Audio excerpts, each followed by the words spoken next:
Hello everyone. So as Gautam said, we will be talking about taming Flaky specs today. And about myself, my name is Sriram. I am an assistant software developer at Rently. So we offer innovative self-touring and smart home solution using IoT technologies. And about more myself, so I started coding in Ruby about 4 years ago in the second year of my college. But this is officially the year one of my career. So I thank Ruby community for giving me this opportunity to. It's a great kickstart for my career. Okay. Without further ado, let's get into the topic. What are Flaky specs? So since you are stuck with me for the rest of the session, I will let this one explain Guru. So Guru here trying to write application to crawl all pictures of the moon from the internet, okay? And like he writes test case to ensure the reliability of his code. And he also set up the pipeline in such a way that the test will run on every pipeline. But to Guru's surprise, some test cases fail randomly in few pipelines. And Guru is shocked by that because the test case only fails in some and passes in some. So as an evil software developer, Guru's first instinct is to run tests locally to debug the failure. Okay, but even more shocking thing is that test case passes locally without any issues, and there is no code change between the CIs and the local code. Okay, so this is what we call a flaky spec. They pass sometimes and fail sometimes, even when the code is not altered. And whenever you face such a flaky spec, you will be left wondering whether it's a bug in your code or it's happening because of an undeterministic factor that you haven't figured out yet, just like Guru here. Okay, so why flaky specs? There are a lot of reasons to avoid flaky specs and get rid of them. But why I choose this topic is because they are interesting. Okay, think of your software task as a movie genre. Whenever you create a new application, you'll be like watching a new adventure movie. And whenever you communicate with cross team, it will be a drama because the deadline will be involved and you have to coordinate with them. And whenever you are explaining a legacy codes to your newly hired employees, it will be like watching a history movie. You'll be go through the old codes, right? And when all your test cases passed locally in the first attempts, you will be like you will be having a superpower, like you will feel like Superman or Batman. Okay, so it will be a fantasy one. And last one I do not recommend. So it's a horror movie. Okay. So when you think of it like this, where does Flaky specs stand?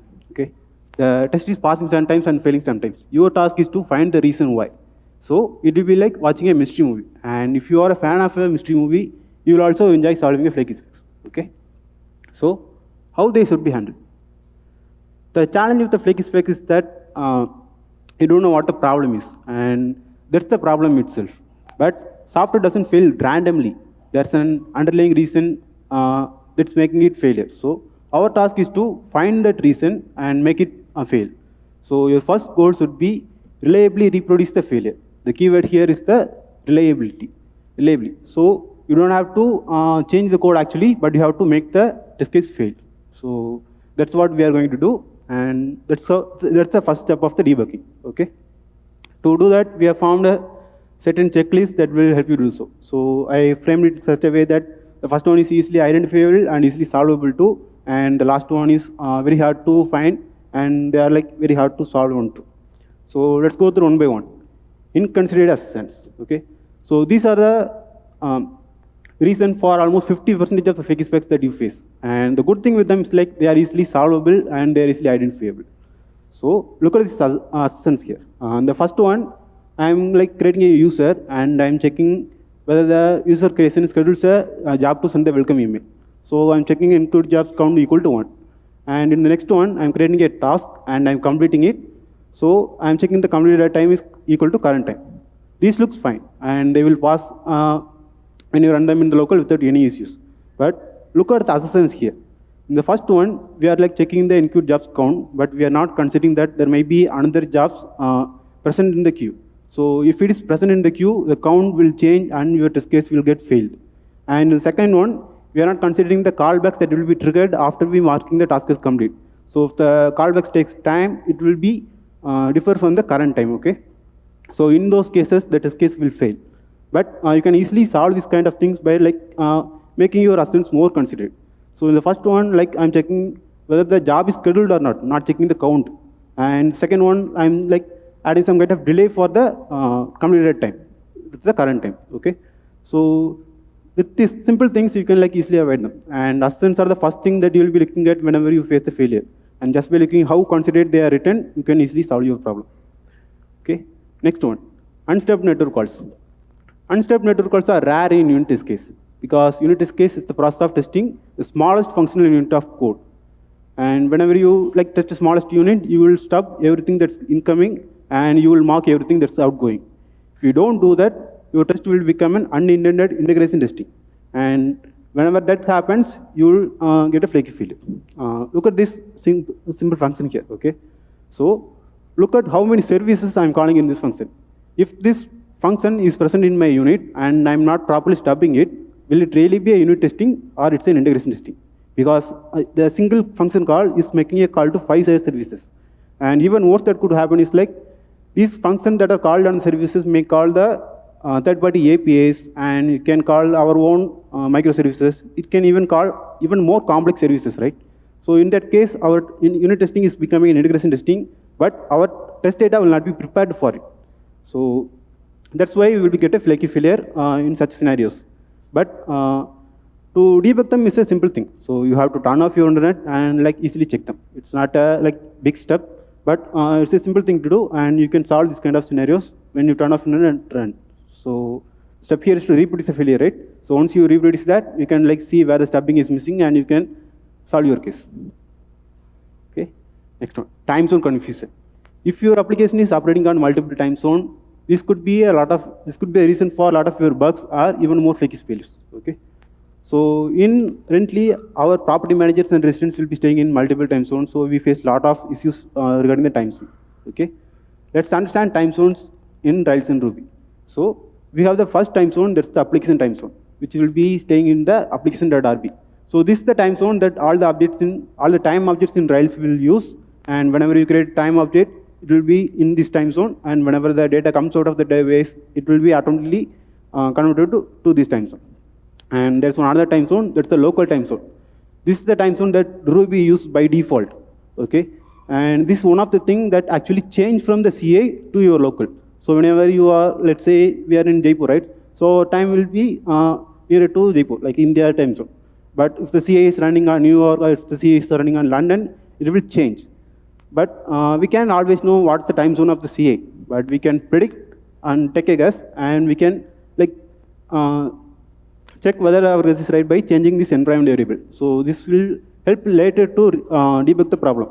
So whenever you set the TZ variable to any of the time zone, all the time objects in Ruby will use this time zone only. Okay. Next, let's understand what are the methods that use the application time zone and what are the methods that uses local time zone. This is the method that comes with Rails, and they are not available by default in Ruby. Okay.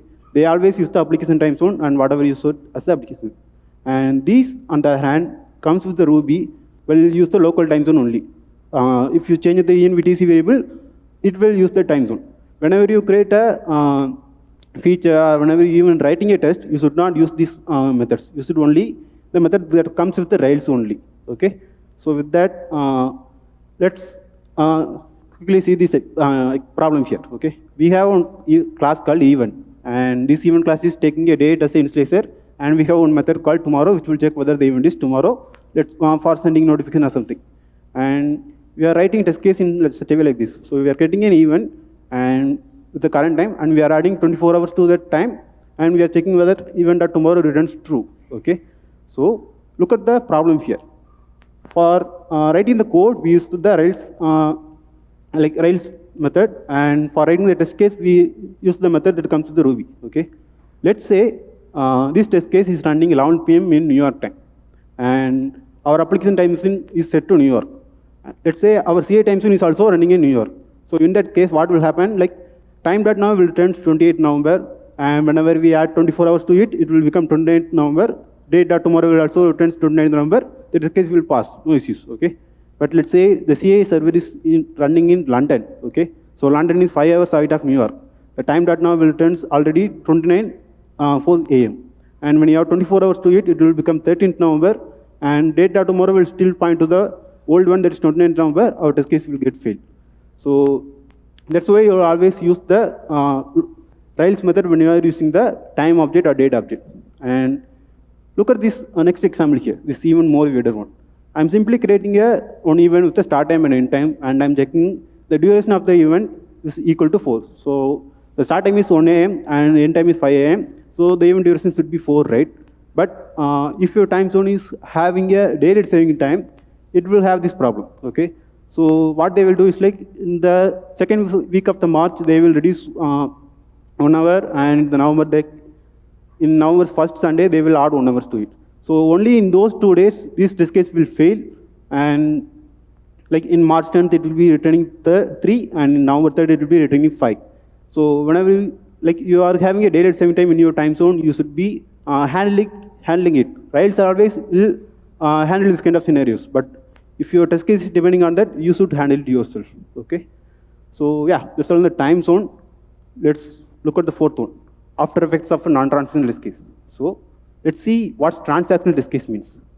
Transactional test case are test case that runs within a database transaction that is rolled back afterwards, ensuring data isolation for the next spec that is running. On the other hand, non-transactional test cases are the test case that commits the test data to the database. Each have its own usages. Transactional test cases are useful for unit testing, and non-transactional test cases are useful for integration testing, especially when you are using web drivers. So when you navigate to the next page, you want some data to be persist, right? So in this case, they will have some usage. But what you shouldn't do is like, you should not run both of these in a single test run, okay? So whenever a non-transactional test is running in the same run with the transactional test case, the purpose of the transactional test case will be lost, and you will get a failure, okay? Look at this example here. I'm creating 3 users, one with the dog, cat, and parrot, okay? So I'm just testing the method called with dogs or cats, and I'm checking its count to 2. I only created 2 users with dog or cat, right? So it's always should be 2. But if a non-transactional test case has been run before our test case, it will pollute. Let's say it created another one user with the dog or cat. In that case, our count will vary because there is some another user is present in the database with the dog or cat. We can actually reproduce this example with like adding a before condition by creating a new user when we are debugging. But you should not mingle them together. So you should not mingle the non-transactional test case with the transactional test case. If you do that, whenever you are debugging with the transactional test case, you should always look for, as the title says, after effects of non-transactional test case. So they will help you to find the mistake that you did and mistake that is happening in the test suite itself. Okay. Let's move on to the next one, misuse of test environment helpers. Okay. For effective coverage and testing purpose, we integrate a lot of helpers tools into our specs. And these tools comes with the power to change the environment itself, and they have the power to kill themselves actually. So in our experiences, these are the helper tools that we used incautiously that led to a lot of flaky specs. We'll go through one by one. So first one is the Sidekiq testing, and which has like 3 modes for testing the framework itself. And one is the fake mode, which will like queue the jobs in an array but won't execute them. And there's inline mode, which will actually execute the jobs in a synchronous way. And third one is the disable mode, which will disable them. And similarly, TimeCop also offers these features to change the environment. So first one will freeze time, travel will let you time travel, and third one will like scale the time, like 1 second will feel like 1 hour, and return will reset the time only. So let's say I have one file that doesn't require a inline execution, and we'll take questions later. Okay, yeah, time is running. Okay, so yeah. We have one file that's called that doesn't require inline execution, and the second file we does require inline execution. But the mistake that I'm doing here is like I'm not switching the mode to fake mode after I'm switching it to inline mode. So whenever that test case run in this order, like file 1 is executed after file 2, like it will pass. But if the file 2 is executed first, it will change the Sidekiq mode entirely permanently, and in all the test cases the Sidekiq will run. Your test case will not be prepared for it, and your test case will fail. Similarly, in the next one, let's say I have one file that doesn't require frozen time, and the second file I do require a frozen time. Okay, so whenever file 1 is and file 2 is executed in this order, it will pass. But if the file 2 is executed first, the time will frozen permanently, and it will affect the file 1 too. Similar case with the webmark too. So they have methods to disable the network, and they have methods to disable their own webmark itself.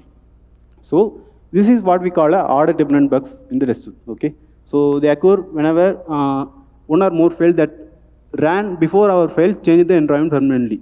If you look everywhere in your file, it's time to look elsewhere in the specs. Okay, and what helps us to debug these kind of things is the test logs. this will actually print neatly like what are the classes that is executed and what the method that it's testing, what the test case it covers.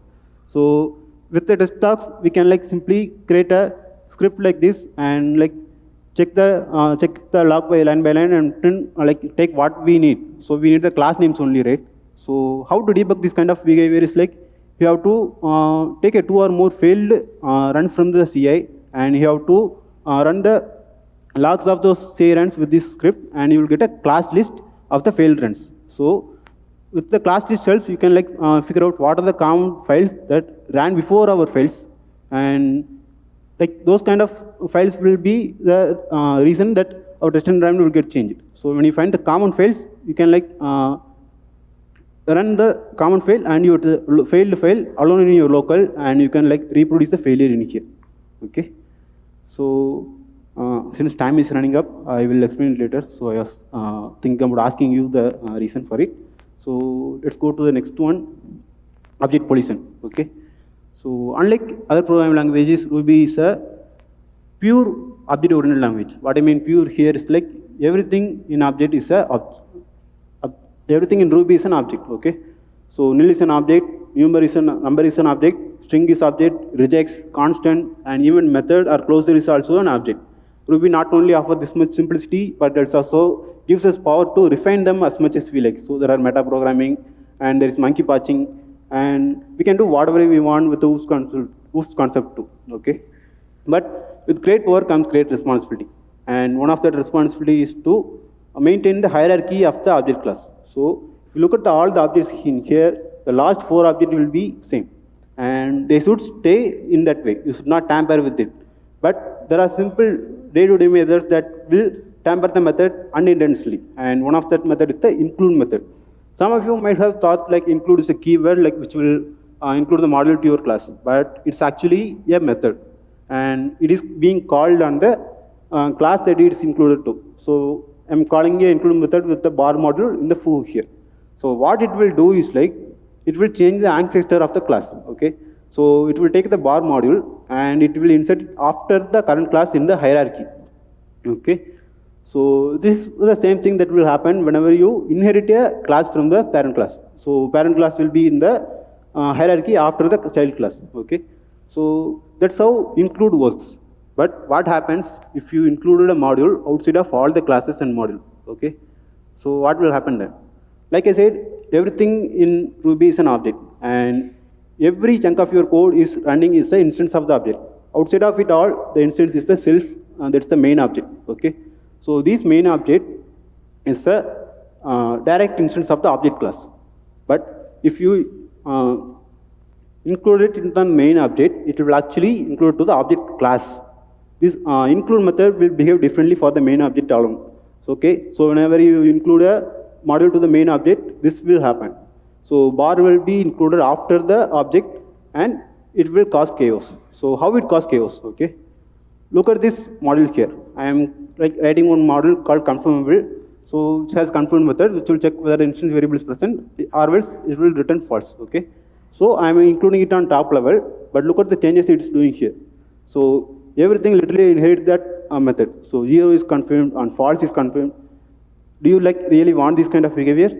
So that's why you don't want to include anything on the top level. So in our case, like we included a filter helpers on the one of the rake specs, like one of the rake tasks, and it actually polluted the entire Ruby actually.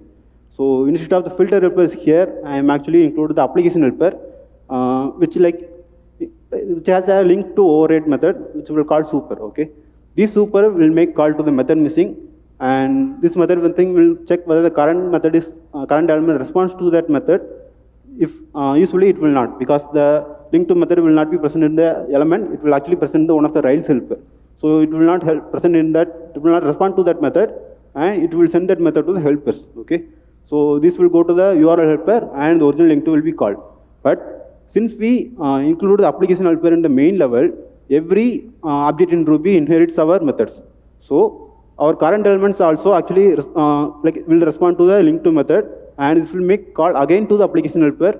So what we got because of this is the stack level 2 debugger. There was no warning like, hey, your object is polluted, hey, you included the model wrongly. So we simply got stack level 2 debugger, And the mistake that we did here is like we include the filter request on one of the rakes. Okay, so this is the kind of behavior that you should be looking. So this is what we call object pollution. So yeah, they are dangerous and you should never do them. Some of you might think like this is a bug that Ruby should not act this way.